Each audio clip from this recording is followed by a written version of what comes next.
Entourage just in case I've got any lads. So I'll share that in case anyone from Entourage wants to watch. In this live, we're going to discuss some deeper topics, the deepest topics about what it is to be a man in 2025, but what it was to be a man in 500 BC, 2000 BC. The hero's journey, your woman, how it all connects together. So this is going to be a very deep live, and we're going to go into these topics. This is all based on just all my experiences of life.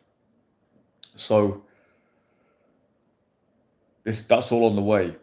First of all, though, I just want to have a quick little note of celebration for one of my students. We will call him. What will I call him? I'll call him. I don't know. I'll call him Matthew. One of my former students, Matthew. Well, he's still a student now because he's still under my care, basically my tutelage. He came out to do an immersion with me way back in April, May time, and he has subsequently been approaching himself down in the south of England, basically villages in the south of England, and he had his first instant date today. So I just want to recognize him. If he sees this live, I'm going to send it to him anyway, because it's a great experience for the guy to actually get on his first instant date. And just to give you a bit of background into this particular person, he actually has a very interesting profile from my point of view of a coach. So he's well into his 30s now, and he's not had much experience really in the dating scene at all. But the main reason for that is because he has a condition called Asperger's syndrome, right? Which is a spectrum disorder, right? And there's many symptoms to it, which vary between having quite a different vocal tonality to a neurotypical person, and then also having what you would describe as, it's almost like an empathy gap. Like they don't process the world. They're almost too logical. They process things very mechanically, which doesn't really often fit with how neurotypical people are putting together somewhat emotional pictures, contextual pictures, and all of this kind of thing. So it's definitely a big challenge for someone with Asperger's syndrome to go and do cold approach, for sure. Or to be getting into heavy approach, it's definitely a big challenge. Someone with that condition is facing substantially bigger challenges than a neurotypical person when it comes to cold approach. So I worked with did I call him Matthew? I worked with Matthew back in April, May. The guy was just a privilege to work with, because all I care about with students is their attitude and basically, will they get themselves in? Do they have the right attitude? Will they get themselves in, and will they listen to feedback? And the guy was just an absolute soldier. Like, got himself in. We were making adjustments very, very quickly. And he had a lot of good interactions with some very attractive women. And he even pulled off some approaches where it's funny, he approached a mother and daughter set, and it was so commanding. It was so good. I still remember that. I still remember the look on the women now. They were just like, wow, you know. And then he approached two Muslim girls as well, inside as well. I think he just wanted. I was like, why did you do that? He just wanted to do it just to break the barrier, you know, while he was working with me. So it was a great weekend. The guy absolutely kicked ass. but he's had a lot of ups and downs. Matthew's had a lot of ups and downs. His living situation is not ideal because he's in a small city. It's not very great. It's not very good for approach. So he has to travel. It's difficult to get. And then finding the sets, there's a lot of it around university age girls. He feels self-conscious because he's in his 30s. Had a nightmare with clubs because of his condition, and he's quite a strong looking guy as well. When he goes to clubs, he's often been getting kicked out because he probably doesn't realize, but he presents a danger. The girl perceives a threat because his behavior's not the norm. She perceives a threat. That can happen even if you're neurotypical, but if you've got Asperger's, it's very difficult. It's very difficult. So the girls are perceiving him to be a threat, and so he's been kicked out of multiple clubs. He's had guys when he's done some street nighttime approach. He had several guys picking fights with him. I think one guy he actually did fight. From a story he told me, he's had all sorts. He's had big issue sellers trying to get in on his sets, and then he had a really great set with a girl. He told me about this young hot girl, and a fucking big issue seller blew his set out because his big issue seller was like pissing off the friend, and he was almost kissing this girl. So this guy has really been through the ringer, and he's been doing it solo as well. It's just one story after the next whenever I hear from him. But yeah, he had his first instant date this week, so it's just great to hear people making genuine progress. 2 hour instant date as well, so it's like a long connection where he's had chance to be in the presence of an attractive girl, had chance to speak, converse, and just a great affirming experience that actually there's girls that find him interesting. The girls will like him. He's a good looking guy, so. Yeah, I think it basically shows to anyone else out there, who's neurotypical. If guys who've got Asperger's syndrome are going out and they're doing well, and they're making it happen, really, Matthew is really just he's kind of just he's just put a little marker in the ground there for any of the neurotypical guys. If he can do it, where's your excuse, my friend? Where's my excuse? Where's any of our excuses, right? And I look forward to future. I very much look forward to hearing future stories because we're looking at some strategic things as well that we can do just to improve his odds. We're looking at actually building him a social circle as well, using Meetup, using things where he's going to have more of an in than just daytime approach. Which again, this is something that everyone needs to do. It's not just someone who's got Asperger's syndrome. Everyone needs to do this, but if you've got Asperger's, it's gonna make things a lot more favourable to you. So yeah, well done, Matthew. I was very pleased to hear that news. I think it was today or yesterday. He told me. Thrilled to hear that news.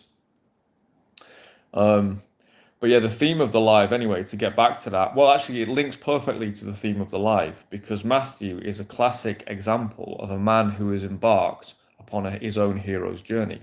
For him, to actually go out there into the world and begin to slay the dragon of social interaction with all of these normies, with all these neurotypical people that he probably doesn't fucking get them.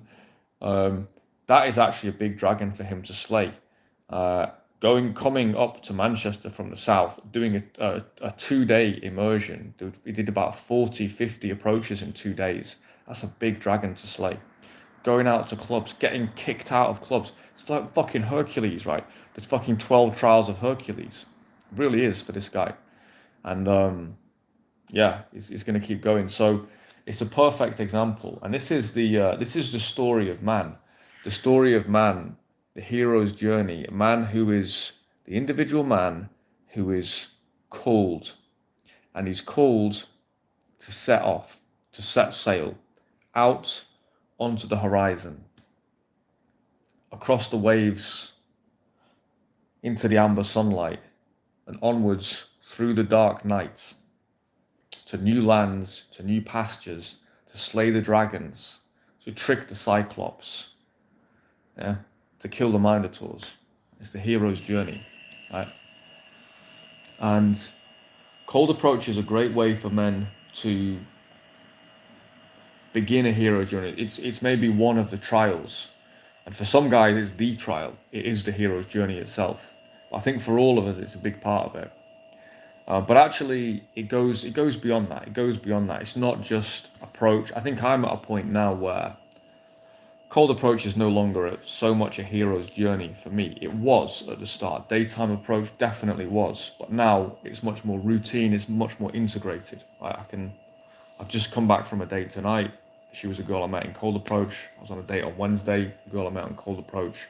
I'm on a date on Sunday. Girl I met in cold approach. It's routine now. It's routine. But at the start, you're damn right, it was a hero's journey, right? And so this is what we're called to do as men. We're called to fight the good fight, basically. And yeah, to set sail, to set out on our quest. And the quest, when you're doing it in first person player mode and you're not just reading about it or watching it on TV, watching it in, films and reading it in books and so on. When you're doing it in first person player mode, it can get fucking scary. It can get genuinely fucking scary because you might fail. Yeah. You might fail abominably, right? You might. Your business might collapse, the relationship might, fail. Your first 20 approaches, you might not even stop the fucking girl. It might be a complete shit show, right? First time in the gym, you might see all these juice heads all around you and you can't even do 5 push-ups. And first time you travel, you might spend 2 weeks out of the 3 weeks, you might spend 2 weeks shitting your guts out because you had a fucking salad you shouldn't have eaten, right? Yeah, it can all happen. And it is all part of the journey. But on the other side is the glory. On the other side is the wisdom. On the other side is the strength. And it's really the strength and wisdom more than anything else. That's really what you get out of the hero's journey. Yeah, I'm doing it with my travel. Yeah? The reason I set my work up in the way I did, I was never building. I'll be honest, I was never building a career. Actually, what I was building was a vehicle. I was building a boat. That was what I was building the whole time. When I went back to the UK and I built what I built, I was just building a boat that was going to let me go and set sail. Yeah, on my rugged fucking little choppy boat out here. It's good, man. It's good. Now it runs on almost on autopilot. I still have to be present every day, and it's still hard work, but it's not as hard as it used to be. Yeah. So that was part of my hero's journey. It was my hero's journey, and I'm still on it. I'm still in the middle of it.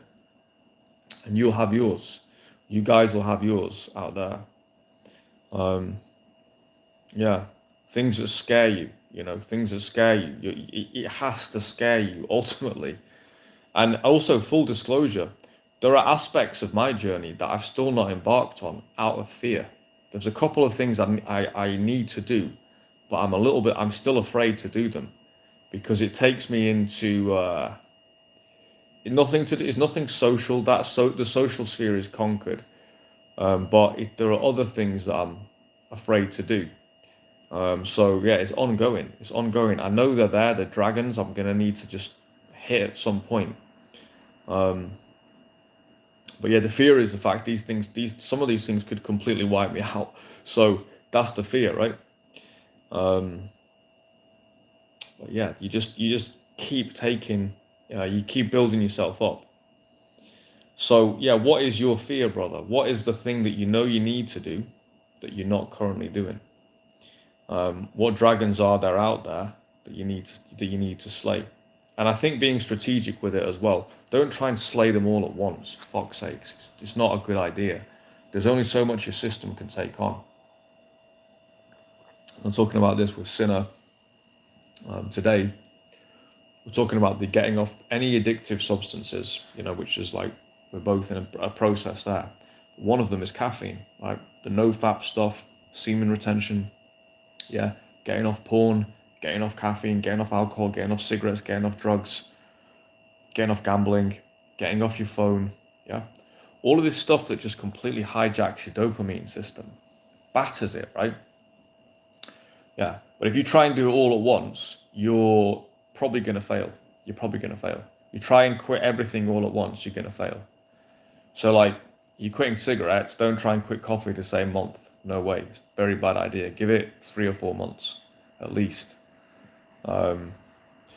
Yeah, so I found with I'm on day 18, 19 of quitting coffee, and I found that has been a fucking process, my friend. Sinner was saying it was like him getting, I forget what drug he mentioned, but like a drug he'd maybe been using or something, I forget what it was, but it was like that. It was like getting off like a serious hard drug, um, which, yeah, it definitely is. It definitely is. So for me, yeah, that's been the main focus, and I haven't like I made a vow, okay, I'm gonna stop with the pornography. Any video porn is not gonna enter my brain now. So no, I'm not gonna watch anyone else have sex. So that's this little thing. Not that I was that deep into it, but it's just like, okay, that's gone. There's no point in that. It's now gone. Um, but other things, yeah, other things like just like obviously sex. Like I'm not doing no fap during sex. Um, I'm not doing semen retention during sex. I've not got to that type of point. And also, quite frankly, I sometimes will use just knocking one out just as a sleeping aid. So yeah, it's times like this last few weeks where I'm like, for some reason couldn't sleep. Maybe it's because there was a storm, Storm Melissa. I hadn't been out much in the day. I was a bit restless. Guess 3, 4 a.m. I'm like, I've got work in 5 hours. Just use the old you know use the old hands just to get me to sleep, and it does actually work in my case. So it's say a strategic use case, right? I'd prefer not to. If I didn't have work the next day, I would just go fuck it. I'll just stay up, or I'll just sleep whenever I sleep. So yeah, but that will be the next one, is maybe to do a 30-day semen retention at some point as well. But it's fighting one battle at a time, and these are things that slow your boat down. They slow the ship down. Yeah, the whole caffeine thing is an interesting one. So yeah, that's also part of the hero's journey. But how do women fit into this, right? Hopefully, as a guy, you know where your hero's journey is, and you're starting to sail towards your North Star, and you're being honest. As honest as just honest as you're strong enough to be at any given point. And you just yeah, you're fighting the good fight. But how does your woman fit into this? How do women fit into this? I think my generation of guys, millennials, we were sold a lot of this pickup, being a playboy, being a player. We were definitely sold that identity as that's the peak of manhood, right? And I definitely bought that. It's a shame that I did, but I did. And maybe it's like because sex is such a powerful drug, you realize like, wait, if I can have that with more girls, I'm getting more pleasure into my body. And it's your brain is basically, on some level, your brain is thinking, hey, I'm reproducing like crazy here. This is great for my genetics, right? So on some level, you're feeling that. And so yeah, it feels great. And it is a battle. Like this fucking Biggie Smalls said it, pimping ain't easy, but it sure is fun. It's true. It's not easy, man. It's not easy work. If you're running harems and you're constantly going out, and it's a lot of effort. It's a lot of time. It's a lot of effort, dude. A lot of effort. So I definitely think millennial men were sold on this. Yeah, some of the old pickup companies, they really went big on the numbers. And still to this day, a lot of these guys, they go big on the numbers, the volume. I personally think once you've had about, let's say 5 or 10, let's say 10, let's say you've had 10 women, you've shagged 10 women. What more are you fucking learning between 10 and, I don't know, 300 or something? I mean, is your life going to be that much better? Arguably it's going to be worse, because you may have missed a boat with 1 or 2 girls you could have had a thing with, because you just focus on the numbers. And so yeah, so I'm a millennial guy, and this definitely was part of me and my friends. This is what we're all doing, and I've still kind of to some extent kept that up, kept it going. But I've definitely got a different angle now, which is when I'm dating now, it's really just to be exploring my options. It's not for I'm not dating for experience now. It's just dating to find the right options. And yeah, what kind of women actually fit on your hero's journey? And this is something that doing some approach, doing a couple of years of daytime approach, getting seasoned, getting some dates, doing some nighttime approach, again, getting seasoned with that.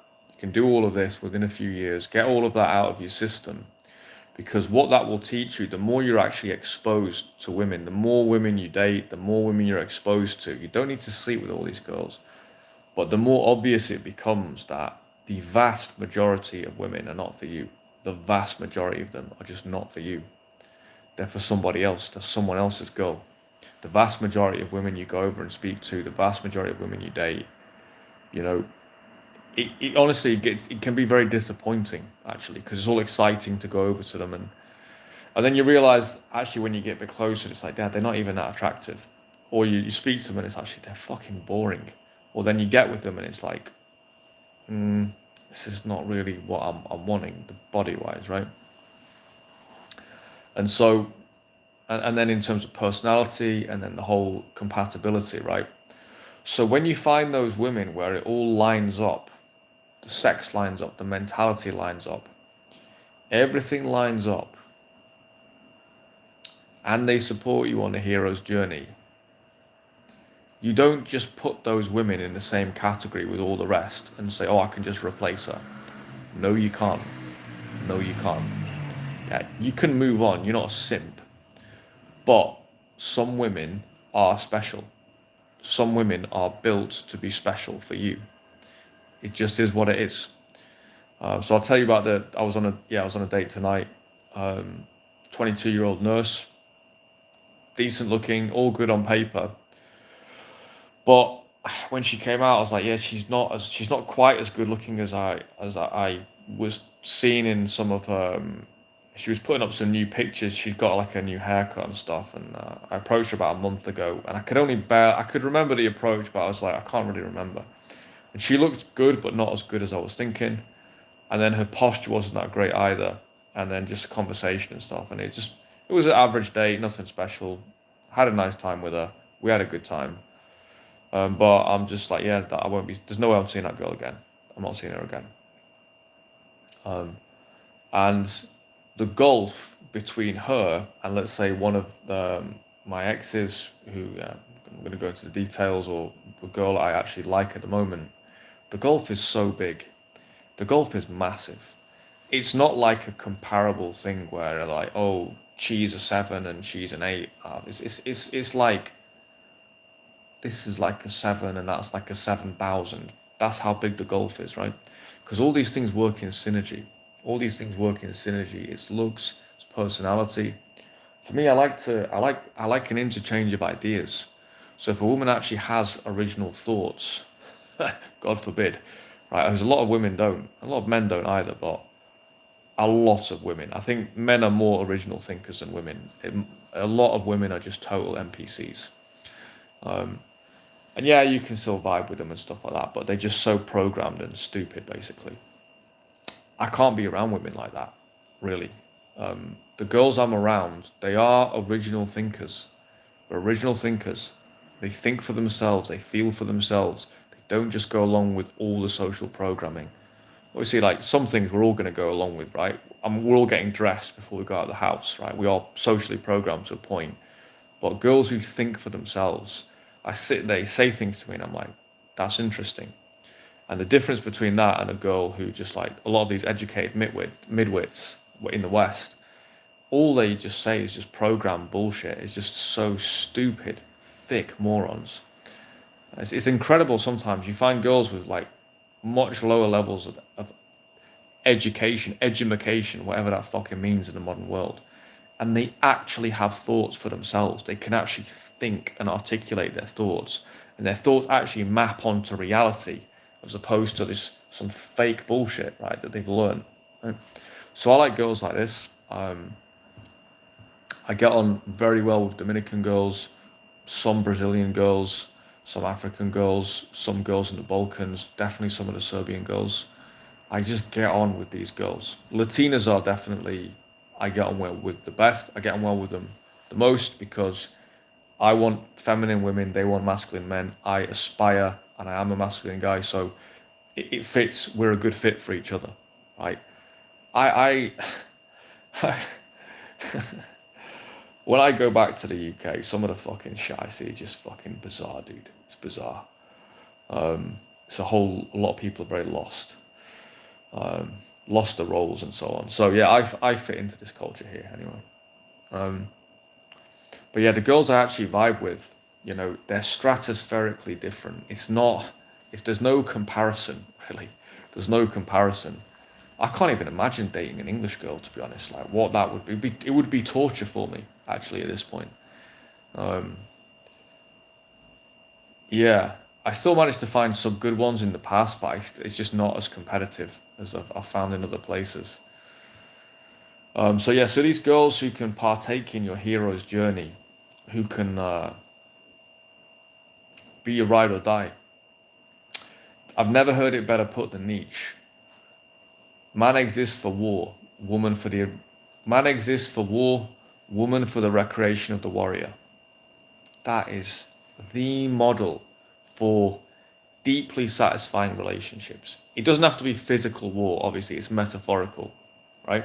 It's you fighting the good fight, whether that's you writing your book, whether that's you pursuing your uh, career in acting, whether that's you pursuing your career to the very top of your industry to become an industry titan, or it's just whatever it is. It might be completely different. It might be, I want to spend 3 months of a year on a fucking mountain, right? Because I'm an ascetic, a man who rejects society, death to the world. I reject you and I turn my back on you. I'm going up the fucking mountain. You can fuck off. Instagram can fuck off. I'm not putting any photos on Instagram. You can all go to fucking hell. I'm going to the mountain. That's the ascetic. Yeah, that's a very fucking cool identity as well. It's a very cool archetype of guy. Yeah, that's a war in of itself. And there's a woman out there who digs that. There's a woman out there who's like, man, this guy's fucking different, man. Yeah, the ascetic. So man exists for war, woman for the recreation of the warrior. Women are more relational. That's where they get their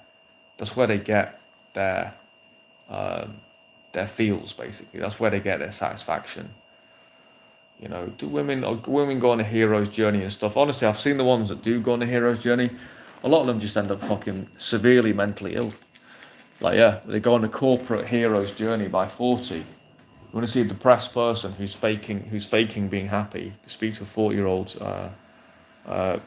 Yeah, 40-year-old professional women unmarried with no children, trying to pretend that she's happy. Weird, dude. So I think women are more relational. That's where they get their happiness, and that's just nature, man. It's nature. I don't understand why we've tried to fight that. Um,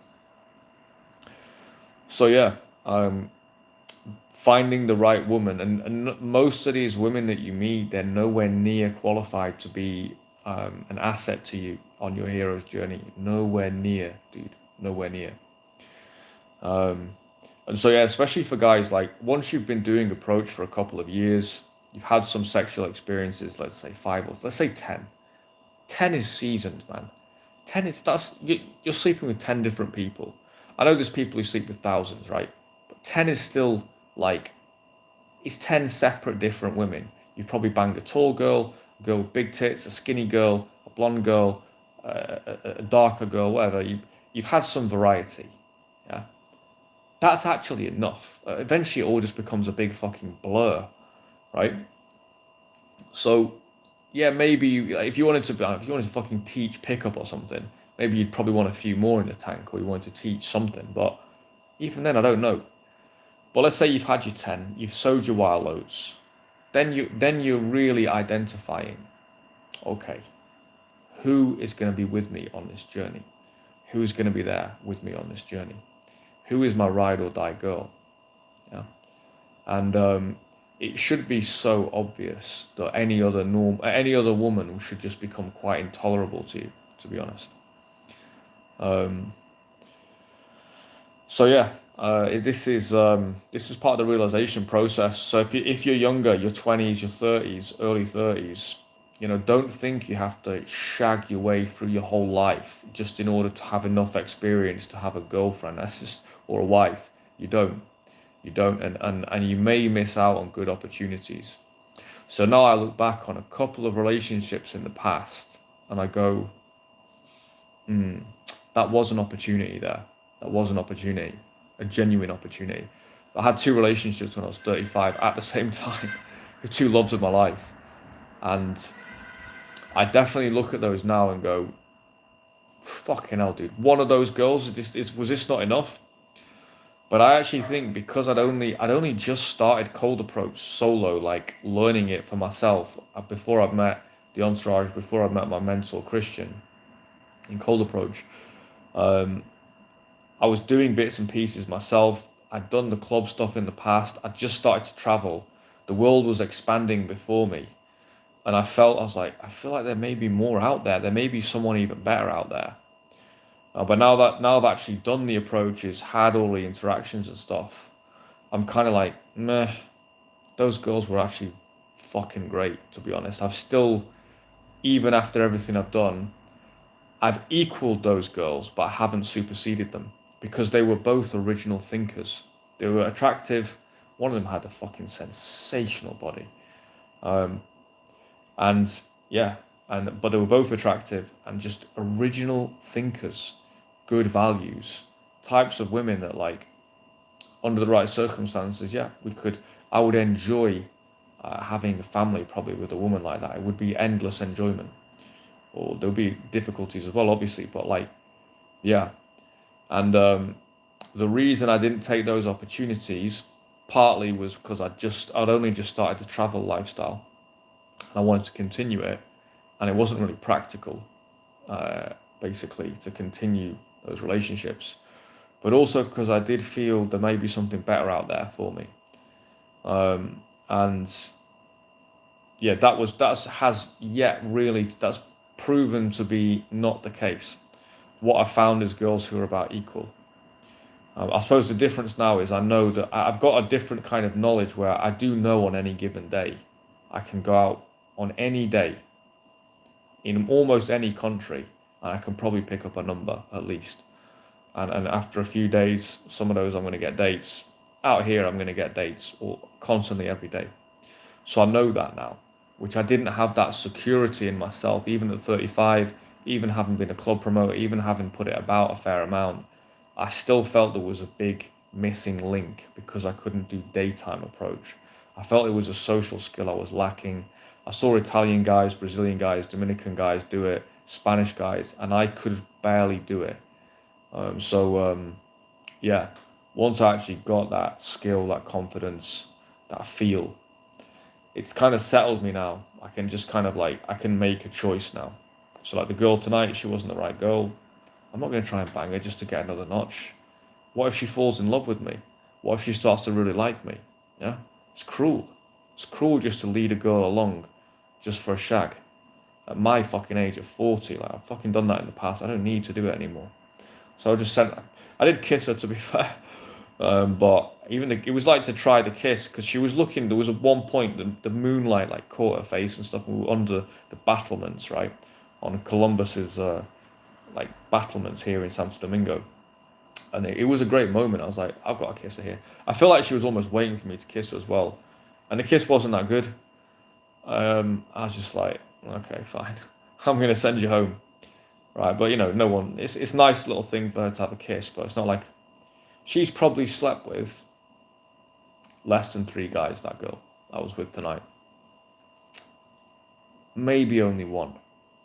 Definitely less than 3 though, for sure, because she told me about her past briefly, and it's like I can run the numbers very easily. She didn't have a boyfriend until she went to uni. Well, she's only fucking 22, so she's only just finished uni. She's had one boyfriend that she broke up with, however long ago. No, actually, husband. They lived together. Yeah, she got married at 19. So she's not been putting it about, right? So if I shag her, I become 50% of her, potentially 50% of her sexual experience. I don't want to do that. That's fine. It's fine. Not interested. So, yeah. So this is part of the selection process. This is part of the selection process. You can have standards when you've sort of you've been around you've been around the block basically.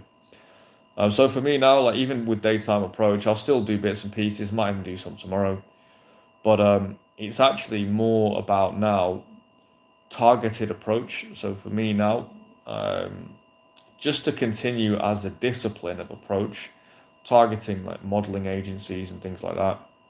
That's kind of what I'm going to be looking into this month. Um, Not that I need to, but when I'm out and about, honestly, the only girls that motivate me are obviously models, like professionally fit. I just don't, I'm not even, or just maybe curvy girls, but even just a fit girl is hardly motivating now because of how much I've done. I'm not putting myself on a pedestal saying I'm the greatest of all time. If you had done what I've done, you'd feel the same. If you'd done the amount of approaches and the amount of dates and all these countries, if you'd put into it what I put into it, you'd feel the same. You'd just be like, nah, it's not worth my time. It's like a business guy who's like, yeah, that deal for a fucking 100 grand, it's not worth my time. I'm only in the game for 1 million or more. That's how I am really now with approach. It's like if I'm gonna date the girl, she needs to have really something going on. Even to approach her, I want her to be the hottest girl in the mall. Or I need something spectacular to just get motivated. And I'm into the model look at the moment, which is unusual for me. I'm bang into that at the moment, so that's what I'm going to be looking into. Yeah, and then truth be told as well, with coaching and approach and everything, I'm still putting this content out. There is part of me though that's going, man, I'm coming up to 40. The business I built in my 30s took me 10 years to get to a point that it's at now, where it runs on autopilot and I have people contacting me for my services every week and it's on autopilot. That took me 10 fucking years to get to that point. To do some interesting things as well, some interesting strategies I employed, which I've never seen anyone else talk about. Yeah. So I work online, I can travel the world, I can do whatever I want, basically. As long as I don't overspend, I can have a fantastic life. That's a 10-year process. I'm 40, I've got this Wingbro channel, I'm training guys, I'm looking after guys, and they're getting results. There is part of me that's going, a big part of me that's going, hold on, to get this to the point I would want to get it to, it might be 10 years of work. So I'm like, shit, do I want to be doing this even in 5 years, never mind 10? Fuck. Like talking about cold approach and dating and sex. Because then I'm 50. And then it's like, then I'm basically coming towards retirement or whatever the fucking, I don't know. Probably never retire, but it's like, yeah, then I really am like, I'm fucking old at that point. So there's definitely a part of me that's looking at this going, hold on, should I be deeply investing in this? Should I keep it as a side project? I know there are guys out there who need the assistance. Am I breaking through to the extent I would need to? I think if I'm going to break through, it's got to be in the next year, realistically. It's got to be a big breakthrough this year. And other things I could be focusing on. Could I be focusing more writing? I'm starting to sell a few books now. Oh, by the way, the cover of if you Google the title Joseph Blake, Blood and Bronze, that's the title of my book. That's the cover. It's available now on Amazon, both on Kindle, and also get it print as well, so you can get it printed off and be sent through to you. Of course, it deals with the hero's journey. It deals with the anti-hero. Narek Sarayan, the main guy in it, you see his face on the front there. He's a Bronze Age warlord. He's an anti-hero, but he becomes a hero. And the girl alongside him, that's his girl, man. He doesn't need to run through hundreds of girls. That's his girl right there, Kante. That's his girl. Yeah. The beautiful 21-year-old valley girl from the Indus Valley, Mohenjo-Daro, the Bronze Age. So that's the whole. I won't go into the story too much, but yeah, that's a hero's journey, and writing it was a hero's journey for me. By the way, if you know, yeah, I won't. I don't want to go into the book. I don't want to self-aggrandize because I've only sold a few copies, but if you take a moment to read it, or even just read like just the free stuff, I think you can get a free sample.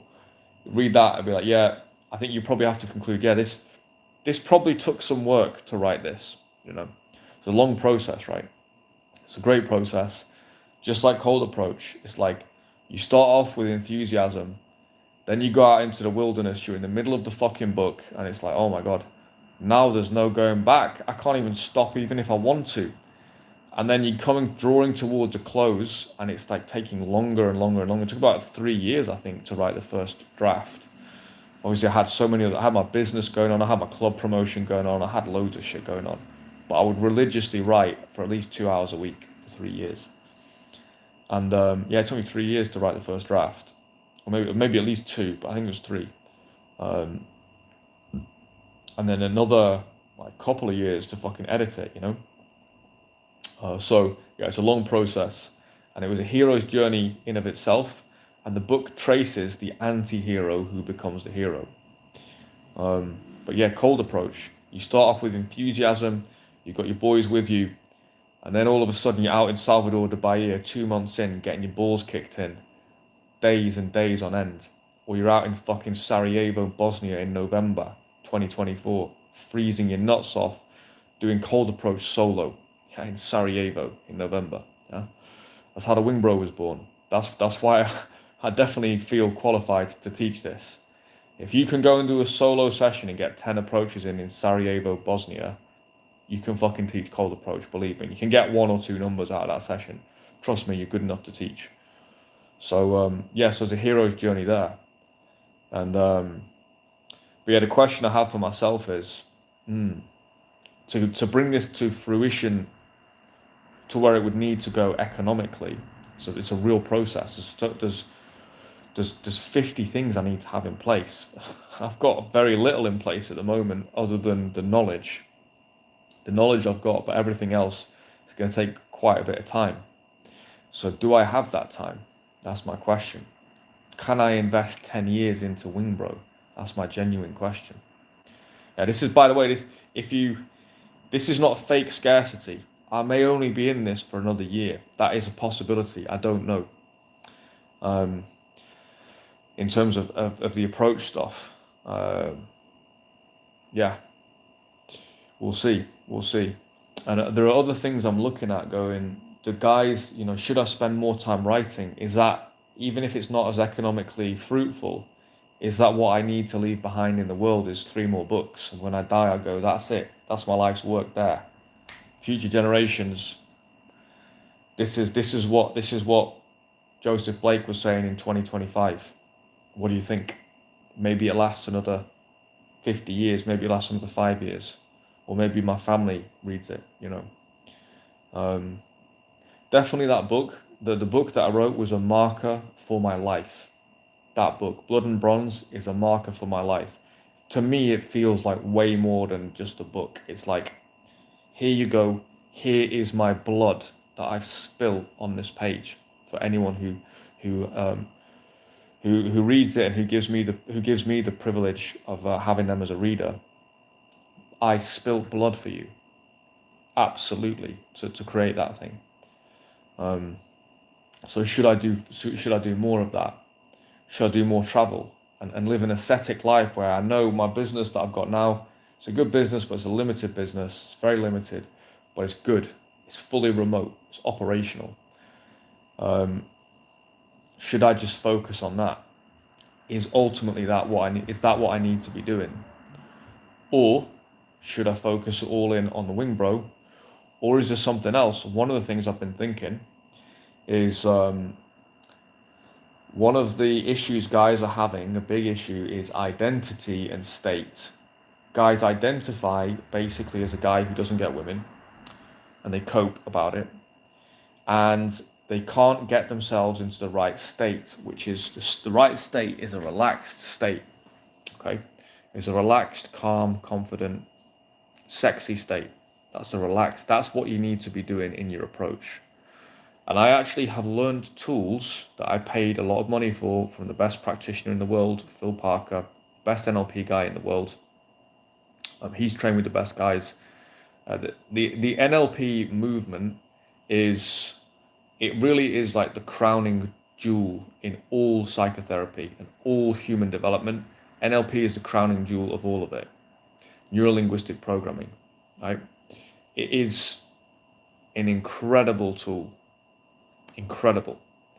It deconstructs how the human software works in a way nothing else does.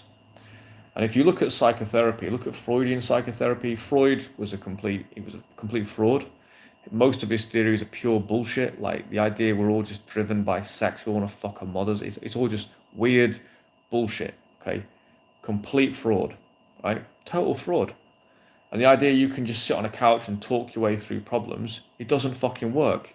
People have been doing it for a century. It's fake. It doesn't fucking work. Yeah.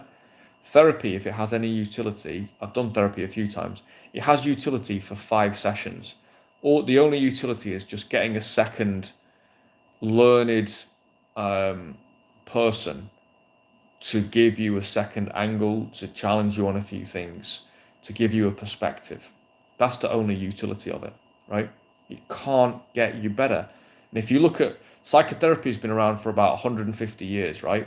We're more mentally ill than ever. Yeah, we've got more mental illness in society by far than ever.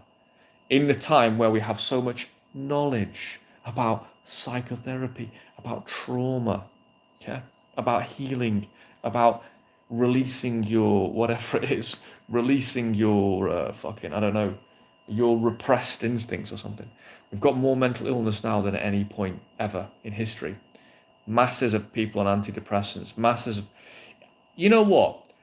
If you take out people, you put, first of all, we've got the people who are just on antidepressant medication. It's like 25% of the population. Then you've got people who are self-medicating through addictive substances. That's like the rest of us, basically. You basically got a situation where like 70% of the population is a little bit fucked. Okay. And we're in this super enlightened time. It's absolute fucking garbage. And of all of the things that I've tried over the years to resolve things for myself, yeah, I've tried a lot of stuff. The only 2 things I found, honestly, that resolved things was NLP. Well, 3 things. NLP, number 1. That's the tool that can get down inside your brain and rewire your system so that you feel relaxed. It's fucking good. But you've got to have the best people, and it's kind of uncharted territory in a way. And so there's a lot of frauds in NLP. But it is the crowning achievement in human development. And then honestly, the other things that have helped me have been Jesus of Nazareth, Christianity, but then also Nietzsche as well. Nietzsche and the classical texts, you know, Homer, you know, the Odyssey, others as well. It's weird that because those 2 things are supposed to be the opposite. Jesus of Nazareth is supposed to be the bang opposite of, you know, like war, conquest, plunder, strength, honor, never fucking accept defeat, go for 10 fucking years sailing around and come back and reclaim your homeland. Nazareth is a totally different message to that. And they both fucking help. They both help immensely. It's almost like yin and yang or something. If you layer them on together, you get this holistic whole. I don't know. Fascinating. So people have argued that's what the whole West is. A combination of that. At its peak, it's a combination of Christian compassion, love, fairness, rationale, and then the Greco-Roman spirit of conquest, honor, fire, aspiration, throwing the spear forward, you know, donning your shield and your battle axe, going out to defend your city. Amazing that those 2 things almost seem to go together. They mesh together in some amazing pattern, which doesn't seem to make sense, but it somehow works. So yeah, those 2 things plus NLP are the things that have helped me the most by far. And obviously getting coaches as well. But you know, there's There's certain things coaches can't give you. This some of this deeper transformational stuff, the inner transformation. Coaches can't really give you that. It's not their job, to give you that. But getting coached definitely helps as well. So yeah, and I've never found much value really in talk therapy and stuff like that. And I know a lot of people who've done it for a long time and they're not any better and they're probably worse and they're poorer as well. They spend a lot of money on it. Antidepressants, they obviously don't fucking really do the trick either, do they? So yeah. And one of the things I've been thinking about is should I go and train with Phil? I think he's the best in the world. I'd probably still even study some other methodologies as well, and become one of his practitioners, which I could deliver remotely, and then I could actually have the skill set to teach somebody to transform their own internal state, which is such a big battle for guys with cold approach, but it's a big battle for everything. Yeah. It's everything in life, and then you can work with people who've got generalized anxiety, generalized stress. You can give them techniques which actually fucking work, actually work. Imagine if you had a technique which you could employ, which would reduce your anxiety with approach from 100 down to 20, and then eventually down to 0. If you had that technique, you'd probably fucking use it. Well, I've got that technique, and I do use it. I use it a lot now. It's like I've done so much, so I'm just kind of numb. But definitely in the early days, it definitely helped me a lot. And so, yeah, I'm thinking about going in to train, to do that, to deliver it to men, basically. So to have an angle where I'm actually helping men with their internal state and then their identity. I just did a quick short on how to do an identity shift using a very basic NLP strategy, but people probably look at it and probably go over their head. If you actually did that exercise, it would work. Because fundamentally, you can do all the approaching you want, but if you still identify as a pussy who doesn't get girls, even if you've got plenty, it's not going to work, is it? I know that myself, right? I know identity shifting myself, right? Yeah, and state shifting as well. I've got this great luxury now, is I've had dates with through purely, never mind nighttime approach. Nighttime approach, I've got loads of experience. Dance floor experience, fuck me, I'm an encyclopedia of this stuff. A little bit of online, and we've all got online, that doesn't really count for much. And then a lot of daytime experience as well, a lot of dates, a lot of truly beautiful girls I've approached, like models, like actual catwalk models, Miss Universe, professional influencers, true beauties, and then just the big tit curvy girls as well. And then I've seen in their eyes, even the ones sometimes like the set blew out because like her friend fucked up or something, but I've seen in their eyes like, oh, she fucking likes me. I've seen it in their eyes, and I can replay that, and I can go back to dates I've had, liaisons that I've had, etc., and I can replay all of that in my mind. So I know, and I do this exercise. I've been doing it recently. It's deepening my understanding that, like, no, dude, you are deeply attractive to these girls. You don't need to doubt yourself at all, because you can just replay these looks that they've given you. I've got these looks. When I put it on them, I've got the intensity. I've got that dark, demonic look, right? When I put it on them, even the girl's 6 foot. I remember there was one girl, she was talking about she liked tall guys. And it wasn't even an ego thing, because I'm 5'7". I was like, that's cool, great. And there was a little point where I put it on her, just like with a look. And I could see her, she was starting to get a bit flushed. This girl's a lot taller, she's like 5'11". This is a date we're on. I was just like, there we go. She's an influencer, she's got hundreds of thousands of followers, 5'11", 10 years younger than me, she's just turned 30. Put it on her. So I can think about things like that. I can think about all these approaches I've done. I've got so many positive reference points that the negative ones, just who cares? The best girls I've ever approached have responded to me the best. Yeah, so that's why I've got to go for premium. But so using that exercise, I know it's helped me. There's other guys, these things have helped. So yeah, so part of my thinking at the moment is, should I go and fucking train in that? It's a few years though, man. But then then I could actually have a high level skill set for the rest of my life. Who knows? Who knows? I wish I had 5 lives so that I could do all these different things. I wish I could do wing bro. I wish I could just go away and be a writer. I wish I could go and just do fucking Kizumba videos on the internet for the rest of my life, be a dance teacher. I wish I could go and train guys in NLP and the art of state management. I wish I could do it all in one life. Yeah, I've done a lot already. Like I try and balance all these different things, try and do everything at the same time. But yeah, yeah, it's just some point something's going to win out. I don't even want to say a decision needs to be made. It's more like something's going to win out. A direction's going to win out. So yeah, because yeah, the next 10 years, I'm just starting to plan it now. I just turned 40, and it's like, yeah, I'll do a 10-year plan. I did that in my 20s, did it in my 30s. I'll do my 10-year plan now. So we'll leave things there, boys. Hopefully that's been a useful one. We talked about the hero's journey. I congratulated one of my students, Matthew, on his tremendous performance. Again, Matthew, tremendous performance. If anyone has experienced adversity with the approach, it's that guy. No one's experienced more adversity than him. Yeah, and he doesn't give a fuck. Yeah, maybe that's it. Maybe that's part of the Asperger's. He's just used to it. He doesn't give a fuck. But well done to him. He got his first instant date today since I worked with him, and there's just more to come. I know there is. I know there is. I know he's going to get there.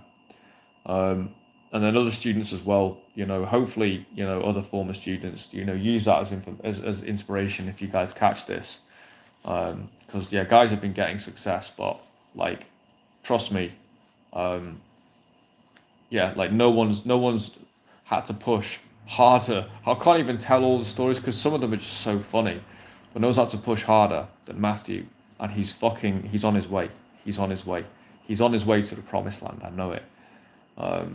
And yeah, we're continuing to strategize as well. So well done to him. And yeah, boys, hopefully this has been a useful one. Just debriefing after a date here. Look after those special ones, boys. Look after those special ones. And don't think you have to fuck 500 girls just to be a man. You don't. Okay? If you want to be an experienced man, 10 is enough. Don't be brainwashed by these fucking retards, yeah?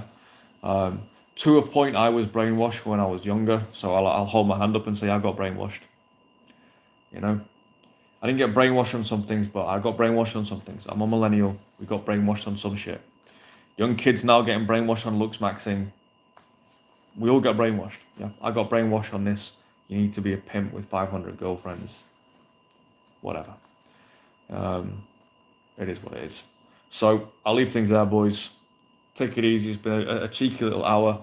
I'll catch you in the next live. Look out for these lives. Look out for the shorts. It's all going to be coming through. How do I get off? Hold on. Am I going to be on this live forever now? Right, let's close this down. What is going on? My phone is dying. Stop streaming. There we go.